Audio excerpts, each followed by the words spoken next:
about death.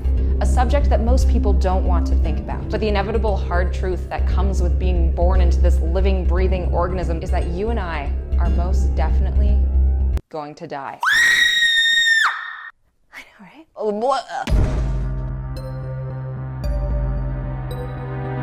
The fame, the glamour, the death. We all crave recognition and success for the people we are and the work that we do, but the spectrum of that desire does range quite a bit from person to person. Some people might be content with their bosses saying, "Hey, bravo, I like what you do, I'll see you on Monday."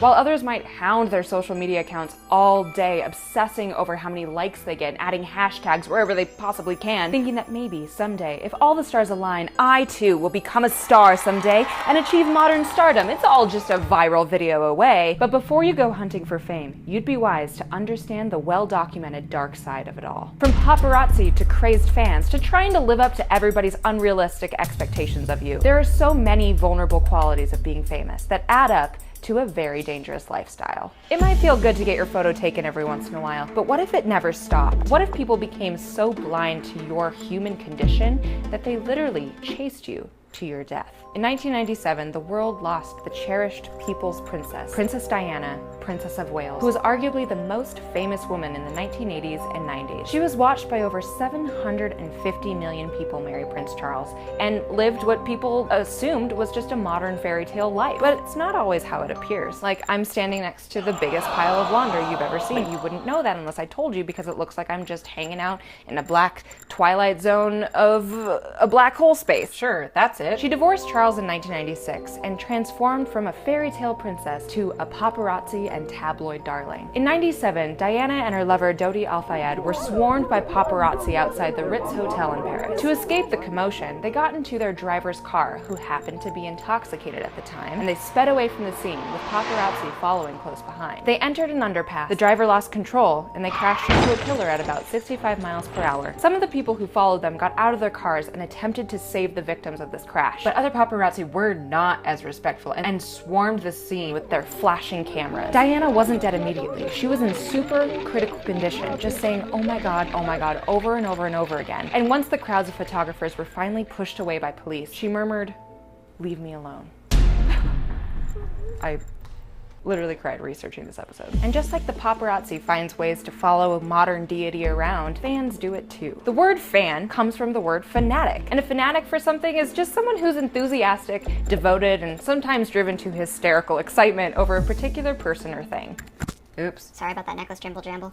And sure, sometimes they mob concerts, send fan mail, demand autographs, and just fill their lives with mementos from their heroes. But sometimes, a fan can turn sinister. They can presume an intimacy with a person or their body of work that doesn't actually exist. And when the distinction of reality and fantasy is lost, then the obsession can turn deadly. Take Charles Manson, for example. Famous American criminal, cult leader, and murderer, was a huge fan of the Beatles and was convinced that the White Album was telling him to commit his crimes. And then former Beatle member John Lennon was shot in the back by Mark David Chapman, a man who was obsessed with the troublesome main character in Catcher in the Rye, killed Lennon for what he says was for the attention, and he wanted to acquire John Lennon's fame. And then there was Latin American singer Selena, who was shot in the back by her fan club manager. The woman had been caught embezzling money from Selena, and so defensively shot her in the back after luring her into a hotel room to discuss the issue. President Ronald Reagan survived an assassination attempt by John Hinckley Jr., who was delusionally inspired by the movie Taxi Driver and was trying to impress actress Jodie Foster with the assassination. The logic. Where is it? Celebrities are always in the spotlight, and while they have wealth and massive recognition, they are still burdened with normal human emotions. And when you're elevated to unrealistic expectations when you're not feeling well, it's a possibility that you'll turn to drugs or alcohol because it temporarily numbs the confusion and the loneliness. Oh, this episode is the saddest. Victims to fame breakdowns and overdoses include some of history's greatest talents and entertainers. Marilyn Monroe, Whitney Houston, Michael Jackson, Jackson Pollock, Heath Ledger, Amy Winehouse, Philip Seymour Hoffman, Janis Joplin, and Jimi Hendrix, just to name a few.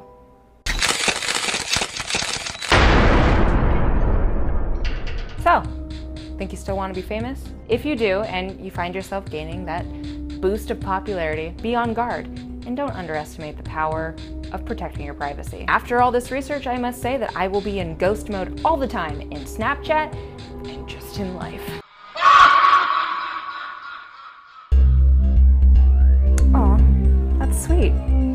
sweet enough to kill.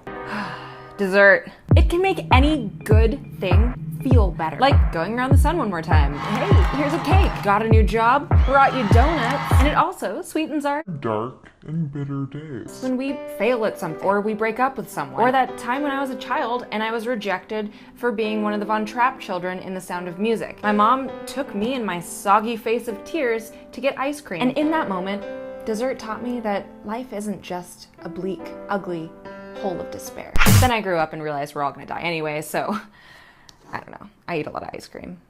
Overindulgence can be dangerous. We know that. You've heard the stories of people overdosing on drugs and alcohol. And while we know sugar is bad for us and we'll gain weight if we eat too much, you don't typically walk by your dessert section in the store and think, man, I bet you're gonna turn around and murder me.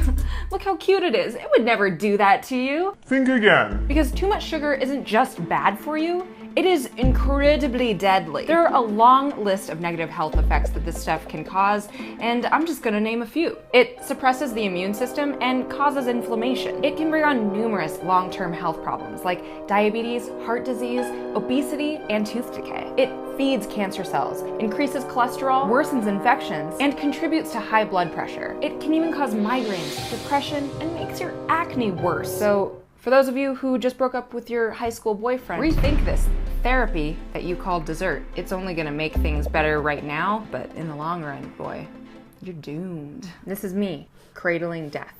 Feels powerful. So desserts will kill you in the long run, that's been established, but it can also kill you instantly. Adolf Frederick, King of Sweden in 1771, was noted to be kind of a lazy king, sort of untalented and gluttonous. Frederick ate himself to death on February 12, 1771. He ate a meal of lobster, sauerkraut, kippers, caviar, and champagne, and finished it off with 14 servings of his favorite dessert, semla, which is a traditional northeastern sweet roll that was served to him stuffed with almond paste and in bowls of hot cream. 14.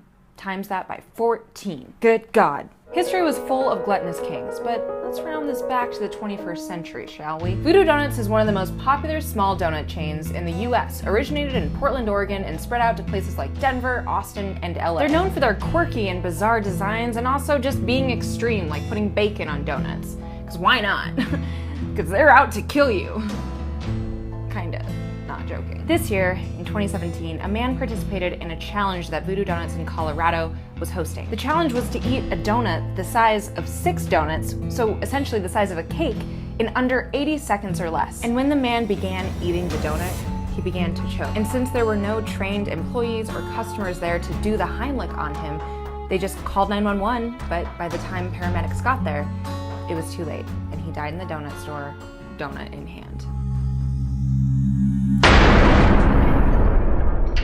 We learned today that it's good to have some self-control. And also, don't bite off more than you can chew. In life, or especially dessert. Summertime!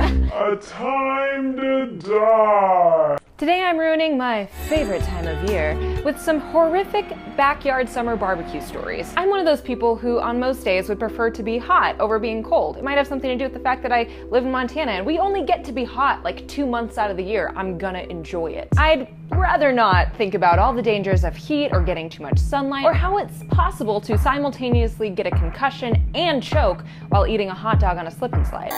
But the truth is hard sometimes. There's a lot of death within all that sunshine. Not being prepared for a super hot day is equally as dangerous as wearing a tank top while touring Antarctica. It's recommended to drink a liter of water every hour, even if you aren't thirsty, and wear shirts with loose, long sleeves and wide-brimmed hats to keep the sun off your skin. But that sounds too hot. Do you wanna die?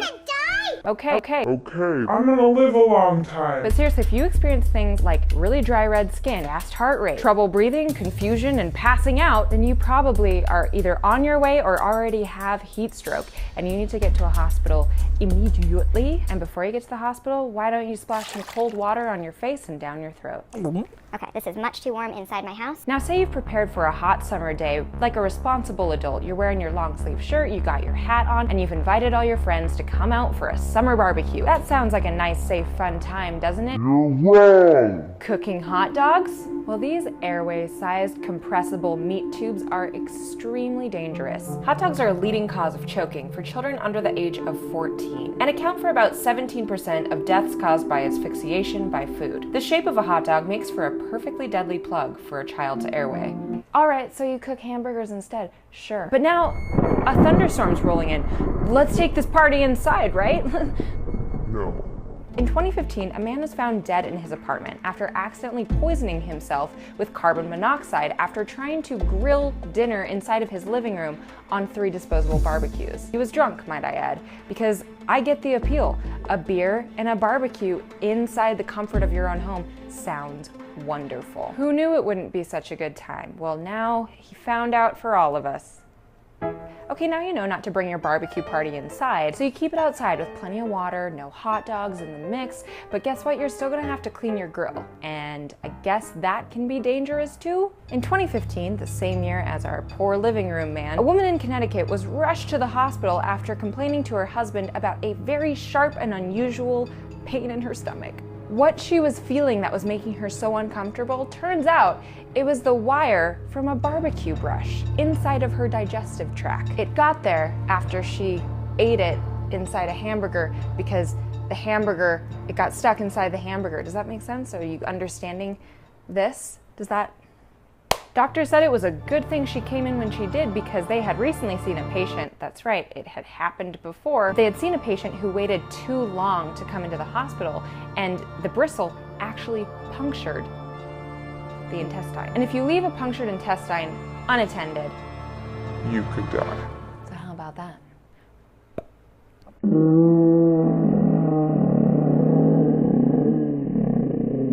Summer's great, don't let this episode change your opinion about that, but so is staying alive. That's pretty great too. I hope you learned a couple helpful things to keep you alive a little bit longer because death happens, but it doesn't need to be by summer.